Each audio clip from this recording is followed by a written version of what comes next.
آج میں ایک نئے پروگرام کے ساتھ اور ایک نئی شخصیت کے ساتھ آپ کی خدمت میں حاضر ہوں۔ آج میرے ساتھ موجود ہیں پاکستان کے ایک نامور عالم دین ڈاکٹر آیت اللہ سید نیاز محمد حمدانی صاحب۔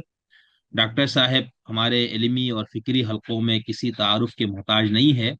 آپ کئی کتابوں کے مصنف، مؤلف، مترجم ہیں۔ اس کے ساتھ ساتھ آپ کے بہت سے موضوعات پر بہت علمی اور فکری مقالات بھی موجود ہیں۔ اور اس کے ساتھ ساتھ ڈاکٹر صاحب جو ہے وہ اسلام کے علاوہ فلسفی اور مذاہب یعنی دیگر مذاہب سے بھی بہت زیادہ آپ کو آگاہی حاصل ہے۔ میں کافی عرصے سے ڈاکٹر صاحب سے رابطے میں تھا اور میری شدید خواہش تھی کہ میں ڈاکٹر صاحب سے کچھ نشستیں کروں، جن میں جو کچھ بنیادی سوالات میں مختلف اسکالر سے، مختلف الخیال مفکرین سے، دانشوروں سے کرتا ہوں، وہ بھی میں ڈاکٹر صاحب کے سامنے رکھوں، اور اس کے علاوہ کچھ فقہی،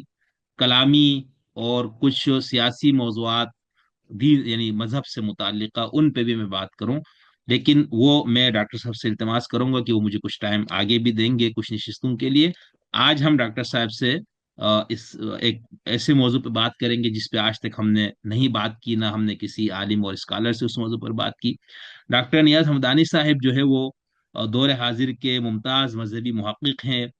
آپ کے خیال میں دین اور انسانی معاشرہ جو ہے اس کے بارے میں آپ ایک منفرد سوچ رکھتے ہیں، اور آپ کا یہ خیال ہے کہ دین کا بنیادی فریضہ انسان اور انسانی معاشرے کو قرب الہی کی منزل کی راہ دکھانا اور معاشرے میں سماجی عدل قائم کر کے فرد اور معاشرے کی تکالیف اور دکھوں کا خاتمہ کر کے ایک فلاحی معاشرہ تشکیل دینا ہے۔ اگر کوئی دین ایسا کرنے کی صلاحیت نہیں رکھتا تو ایسے دین کو دین کہنا درست نہیں، اور نہ کسی عقل مند انسان کو ایسے دین سے کوئی سروکار رکھنا چاہیے۔ تو یہ جو ڈاکٹر صاحب کی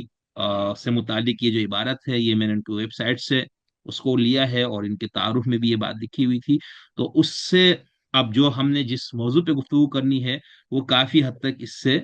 متعلقہ موضوع ہے۔ اسی طرح اگر ہم ڈاکٹر صاحب کو دیکھیں تو آپ بلوچستان کے دارالحکومت کوئٹہ میں آپ کی پیدائش ہوئی، ایک مذہبی گھرانے میں۔ والد صاحب میرے خیال سے وہاں پر ملازمت کے سلسلے میں تھے۔ اس کے بعد ڈاکٹر صاحب والد صاحب کی ریٹائرمنٹ کے بعد اپنے آبائی علاقے ضلع چکوال کی تحصیل تلگنگ میں آپ تشریف لائے۔ ابتدائی دینی تعلیم اور تربیت اپنے والد سے حاصل کی، اور پھر اس کے بعد ڈاکٹر صاحب نے اکنامکس میں ایم اے کی ڈگری حاصل کی، اور پھر 1983 سے 1990 تک آپ حوزہ علمیہ قم ایران میں دینی تعلیم کے لیے گئے، اور وہاں پر آپ نے دینی تعلیم حاصل کی اور اجتہاد کی ڈگری حاصل کی۔ یعنی میرے معزز مہمان اس وقت وہ بیک وقت پی ایچ ڈی اسکالر بھی ہیں، اور اجتہاد میں بھی آپ کی ڈگری ہے۔ اور اس کے ساتھ ساتھ آپ نے وہاں پر حوزہ علمیہ قم میں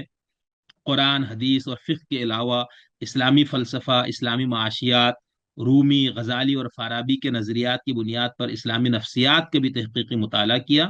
اور اس کے ساتھ آپ نے سری لنکا کی ایک یونیورسٹی سے پی ایچ ڈی کی ڈگری حاصل کی۔ اور جس موضوع پر حاصل کی اس پہ ہم ڈاکٹر صاحب سے بھی اس پہ کچھ بات کریں گے انشاءاللہ، اور آگے اس متعلقہ عنوان سے بھی ہماری خواہش ہوگی کہ ڈاکٹر صاحب سے ہم کچھ چیزیں پوچھیں اور ان سے کچھ معلومات میں حاصل کروں۔ آپ کے ابھی تک شائع ہونے والے مضامین، مقالات، کتابچے اور مستقل جو کتابیں ہیں وہ کافی ساری ہیں۔ میں ایک دو کے ساتھ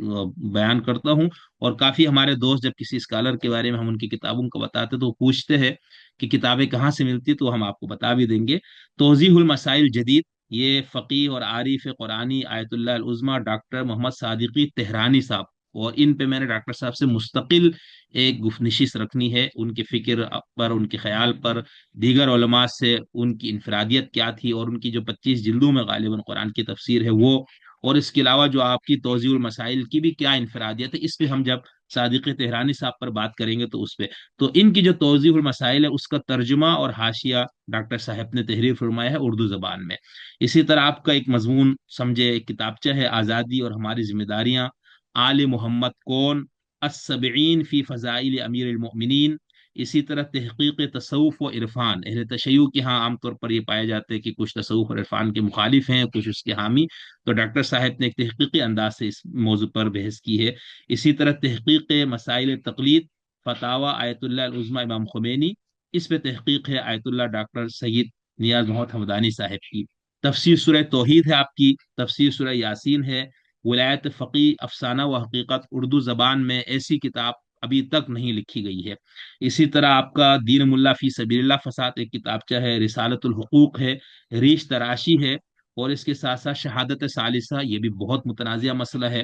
شیعہ خواتین کی طلاق بذریعہ عدالت، یہ بہت اہم مسئلہ ہے، اس کی وجہ سے بہت سے مسائل ہیں، اور اس پہ ڈاکٹر صاحب نے اپنی اجتہادی بصیرت سے کام لیتے ہوئے جو کچھ لکھا ہے اس پہ ہم مستقل نشست آگے رکھیں گے۔ اسی طرح آپ کا ایک کتاب، آپ کی ایک کتاب ہے شیعہ کون، اسی طرح ایک کتابچہ ہے صفات متقین، ایک اور موضوع کافر کون پر آپ کا ایک مستقل مقالہ ہے، مرتد کی سزائے موت، اس میں بھی ڈاکٹر صاحب کافی علماء فقہا اور ان سے ہٹ کر ایک رائے رکھتے ہیں، اور اس پہ بھی ہم نے مستقل جو ہمارے آگے کی موضوعات ہے اس میں یہ بھی شامل ہے۔ اسی طرح مسائل خمس، مسائل زکوٰۃ، غلو اور تقصیر سے پاک، اندھی تقلید سے پاک، قرآن اور اطرت سے تمسک کی بنیاد پر نیا نظام مرجعیت، یہ بہت شاندار کتاب ہے، ہر اس شخص کو یہ کتاب پڑھنی چاہیے جو اس نظام مرجعیت کو، ان سب چیزوں کو جو سمجھنا چاہتا ہے، اور بالکل ایک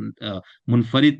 زاویہ نگاہ اس کی میں آپ دیکھیں گے، اور اس پہ بھی میں نے ڈاکٹر صاحب سے گفتگو کرنی آج کی نشست میں نہیں، جو میں آگے نشستیں ڈاکٹر صاحب سے لوں گا۔ اسی طرح نماز و روزہ مسافر، تو یہ چند کتابیں، کچھ مقالات، کچھ کتابچے ہیں جو میرے سامنے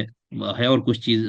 کتابیں میں نے ڈاکٹر صاحب کی پڑھی، میرا تعارف ڈاکٹر صاحب سے ہوا، اور بہت ان سے کی محبت تو ہے ایک طالب علم کے ساتھ، ہم کبھی کوئی مسئلہ ہو پوچھنا چاہے تو ڈاکٹر صاحب بہت ہی مہربانی فرماتے اس کا جواب دیتے ہیں۔ تو ڈاکٹر صاحب بہت، میں آپ کا کما حق ہوں تو تعارف نہیں کرا سکا، میرے کے لیے مطلب میری زبان کا نقص سمجھے یا کمزوری ہے، لیکن بس کچھ ٹوٹے پھوٹے کلمات نے، آپ حالانکہ تعارف کی محتاج نہیں ہے، لیکن میں یہ ایک فارمیٹ ہے، ایک ضرورت بھی ہے گفتگو کے لیے، تو میں اس لیے، تو ڈاکٹر صاحب بہت شکریہ آپ کا، آپ نے مجھے وقت دیا۔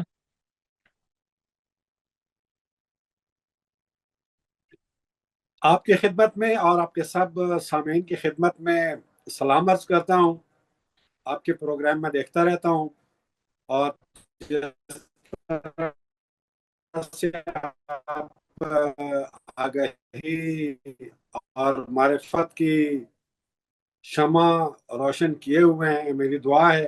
کہ آپ اسی طرح سے شمع روشن کا آنکھیں ہیں وہ ان شمعوں سے روشنی حاصل کرتے رہیں۔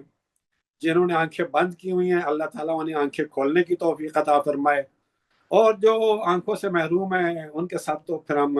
سوائے اظہار ہمدردی کے کچھ نہیں کر سکتے۔ آپ کا بہت شکریہ۔ ایک تھینک یو سر۔ عرصے سے میری بھی خواہش تھی کہ آپ کے ساتھ ایک اس قسم کی گفتگو ہو، لیکن وہ کہتے ہیں نا ہر چیز کا ایک گاڈز ٹائم ہوتا ہے، اللہ تعالیٰ کی بالکل طرف سے وقت مقرر ہوتا ہے، اس وقت پہ چیزیں ہو جاتی ہیں۔ الحمدللہ آج ہم دونوں بیٹھے ہیں، کچھ چیزیں آپ سے سیکھیں گے، کچھ چیزیں آپ کے ساتھ اللہ شیئر کریں گے، آپ کے سامعین کے ساتھ شیئر کریں گے۔ آپ نے بہت زیادہ تفصیلی تعارف میرا کرا دیا۔ اللہ تعالیٰ آپ کو سلامت رکھے، آپ کی اس محبت کو سلامت رکھے۔ آپ کا بہت شکر گزار ہوں۔ بہت شکریہ سر، تھینک یو، میرے لیے آپ نے طالب علم کے لیے جو کلمات تحسین کہے اس کے لیے میں آپ کا بہت ممنون ہوں۔ اچھا